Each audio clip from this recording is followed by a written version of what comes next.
1970s में America ने rain making यानी बारिश के ज़रिए लोगों के ऊपर तबाहियाँ फेरनी शुरू की थी। उसके बाद कुछ अखबारात में इसकी ख़बरें भी लगीं, मगर इन ख़बरों को कॉन्स्पिरेसी थ्योरी का हिस्सा बना दिया गया। क्योंकि मैं ख़ुद भी लॉ इन्फोर्समेंट में रहा हूँ और एक अच्छी पोजीशन से मैं अब उस लॉ इन्फोर्समेंट के ओहदे से अलग हुआ हूँ। एज एन ऑपरेशंस मैनेजर मैंने तकरीबन 2-2.5 साल तक इस पूरी सिनारियो को, जो उस वक्त की टेक्नोलॉजीज़ होती थी, उनको स्टडी किया है। जब भी मैं पाकिस्तान आके इस बात को डिस्कस करता था तो लोग कहते थे कि यार ये क्या बेवकूफ़ाना बातें, क्या पचकाना बातें करते हो, ऐसा कभी होता है? क्योंकि लोगों की जो जहनी सलाहियत थी, जो मालूमात थी, उसको ये बातें कम्युनिकेट नहीं करती थी, उनसे मैच नहीं होती थी, तो वो उसको बहरहाल फिर हुआ ये कि मैंने इस चीज़ को बहुत ज़्यादा स्टडी किया और इसका नाम था 1993 में रखा गया। ये जो रेन मेकिंग 1970s में थी, इसको हार्प का नाम दिया गया, HAARP, high frequency active auroral research programme. 1993 में ये दुनिया के सामने आया, मगर इसके ऊपर सिर्फ दुनिया में उन लोगों के सामने आया जो कि बहुत ऊपर की क्रीम होती थी, साइंसदान थे या किसी भी मुल्क के सरबराहान थे, उनको बता दिया गया था कि अब हम तुम्हारे साथ ये कर सकते हैं, तो मौका पे रहना और जो चीज़ हम तुमसे चाहते हैं वो तुम हमें प्रोवाइड करो। मगर सूरत हाल ये थी कि बहुत सारे लोगों ने उसको नहीं माना, तो उनके ऊपर स्ट्राइक की गई।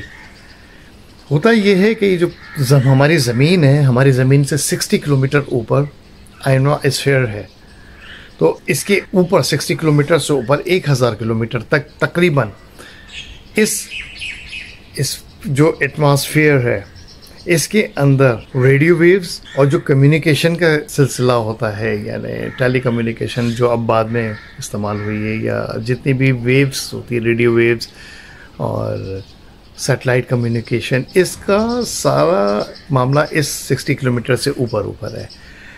इसकी रिसर्च दुनिया को दिखाई गई, मगर इसका इस्तेमाल किया गया अगेंस्ट द ह्यूमैनिटी, और ये बहुत ज़्यादा ख़तरनाक साबित हुआ। और दुनिया में बड़े बड़े हैरिकेन्स और जितनी भी तबाहियाँ फिरी हैं, ख़ासतौर पर जापान के अंदर, वो इसी हार्प टेक्नोलॉजी के ज़रिए हुई है। 2005 में पाकिस्तान में ज़लज़ला आया था। कहीं ना कहीं मुझे ख़दशा है कि ये उस वक्त भी हार्प टेक्नोलॉजी ही का नतीजा था।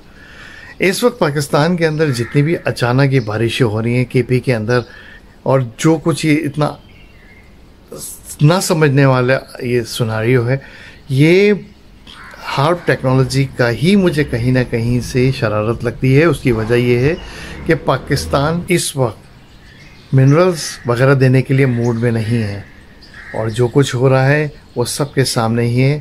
तो तवज्जो हटाने का एक गेम होता है, इसको डाइवर्जन कहते हैं। तो ये डाइवर्जन जो है, ये मुझे लगता यही है कि ये डाइवर्जन हो रही है, KPK के अंदर प्रॉब्लम्स क्रिएट की जा रही हैं, ताकि इस बहाने वो या उनसे रिलेटेड लोग इन मिनरल्स की तरफ आएँ। क्योंकि इस वक्त अमेरिका को मिनरल्स की बेइंतहा ज़रूरत है। अमेरिका को चाइना ने ठेंगा दिखा दिया है, तो मुमकिन है कि हार्प को, तो नए बच्चों से जो नई टेक्नोलॉजी को समझना चाहते हैं, इस हार्प को ज़रूर समझें। क्योंकि बज़ाहिर तो हार्प 2014 में, मगर मुझे नहीं लगता है कि ये हार्प टेक्नोलॉजी 2014 में बंद होकर यूनिवर्सिटी ऑफ अलास्का को हैंड ओवर कर दी गई है, जो कि कहते थे कि हमने इसको, यानी अमेरिकन एयरफोर्स ने इस हार्प टेक्नोलॉजी के हवाले से जो कुछ भी है, इस सबको बंद कर दिया है। क्योंकि इसके 4 इन्होंने नतीजे निकालने थे। एक, इंसानी दिमाग की जो रेडियो वेव्स के ज़रिए कंट्रोल करना या प्रॉब्लम क्रिएट करना। क्योंकि अक्सर लोग जिनकी क़ुव्वत मुदाफ़ियत कम है, उनके दिमाग हर वक्त साएँ करते हैं, क्योंकि अंदर केमिकल रिएक्शन होता है कुछ दवाओं की वजह से। और दूसरा, इसमें रेडियो कम्युनिकेशन को डिस्टर्ब करना था, और इसके अलावा तूफ़ानों और ज़लज़लों का लेकर आना था किसी भी मुल्क के ऊपर।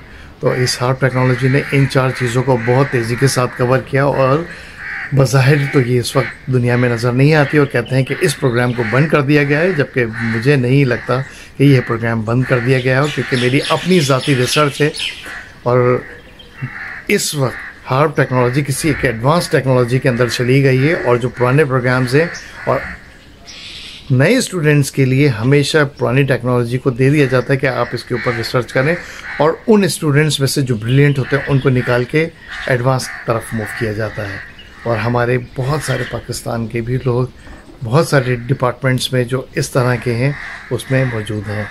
खैर, तो हार्प टेक्नोलॉजी का कहीं ना कहीं शरारत मुझे केपीके के अंदर लगती है कि ये माइंस एंड मिनरल से कहीं ना कहीं जोड़ रहा है, और ये हरगिज़ भी कॉन्स्पिरेसी थ्योरी नहीं है, क्योंकि conspiracy theory is the another thing and the conspiracy facts are the another thing. There are two different directions. तो कॉन्स्पिरेसी थ्योरी यानी साजिशी थ्योरी अलग है और फैक्ट्स अलग होते हैं। तो फैक्ट्स की नज़र से देखेंगे तो आपको बात समझ में आएगी, ठीक। तो जो मुझे समझ में आया है वो मैंने आपको बता दिया, और थोड़ी सी इसकी मैंने हिस्ट्री बता दी।